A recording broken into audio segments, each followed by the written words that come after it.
غیر قانونی طور پر بھارت کے زیر تسلط جموں کشمیر میں گزشتہ 34 برسوں سے جاری بھارتی ریاستی دہشت گردی نے 40,000 سے زائد کشمیریوں کو اپنا گھر بار چھوڑ کر مادر وطن سے دور پناہ گزینوں کی زندگی گزارنے پر مجبور کر دیا ہے۔ آج مہاجرین کے عالمی دن کے موقع پر جاری کردہ ایک رپورٹ میں کہا گیا ہے کہ 1947 میں ڈوگرا فوج اور ہندو جنونیوں کے مظالم کے سبب صرف جموں صوبے میں ہی 35 لاکھ سے زائد مسلمانوں نے آزاد جموں کشمیر، پاکستان، برطانیہ اور دنیا کے دیگر علاقوں میں پناہ لی۔ رپورٹ میں کہا گیا ہے کہ جبری بے دخلی کی وجہ سے جموں کشمیر کی مسلم اکثریت کو اپنی بقا کے خطرے کا سامنا ہے۔ دنیاسن بھارت کے زیر کنٹرول ریاستی تحقیقاتی ادارے SIA نے آج وادی کشمیر کے سری نگر، اسلام آباد، پلوامہ اور کپواڑہ اضلاع میں کئی مقامات پر سوشل میڈیا صارفین کے خلاف کارروائی کرتے ہوئے ان کے گھروں پر چھاپے مارے۔ اہلکاروں نے صبح کے وقت چھاپوں کے دوران موبائل فونز، سم کارڈز، لیپ ٹاپس اور دیگر ڈیجیٹل آلات ضبط کر لیے۔ دویندر سنگھ بہل، نریندر سنگھ خالصہ، شاہد سلیم، محمد عاقب، جموں کشمیر پیر پنجال فریڈم موومنٹ اور جموں کشمیر عوامی پارٹی سمیت کل جماعتی حریت کانفرنس کے رہنماؤں اور جماعتوں نے جموں میں اپنے بیانات میں بھارت پر زور دیا کہ وہ ظلم و تشدد اور فوجی طاقت کے وحشانہ استعمال کے ذریعے کشمیریوں کو سیاسی اور معاشی طور پر کمزور کرنے کی کوششوں کے بجائے تنازع جموں کشمیر کو پرامن ذرائع سے حل کرنے کے اقدامات کرے۔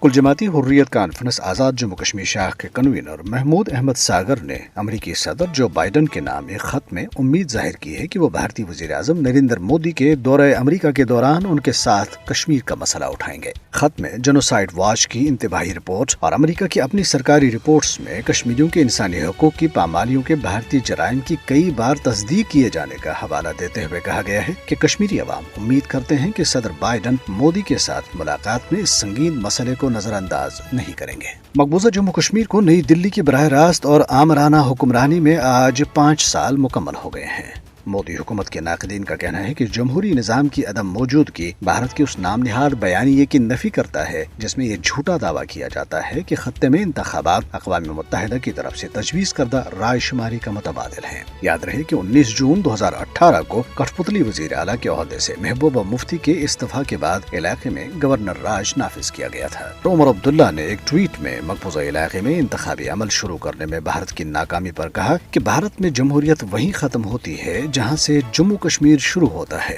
نیشنل کانفرنس کے صدر فاروق عبداللہ نے جموں کشمیر کی مخصوص شناخت اور ثقافت پر ہندوتوا کے حملوں کا حوالہ دیتے ہوئے کشمیری عوام پر زور دیا ہے کہ وہ انتشار پھیلانے والی قوتوں کے خلاف متحد ہو جائیں جو انہیں ان کی شناخت، زمین اور وسائل سے محروم کرنے کی کوششیں کر رہی ہیں۔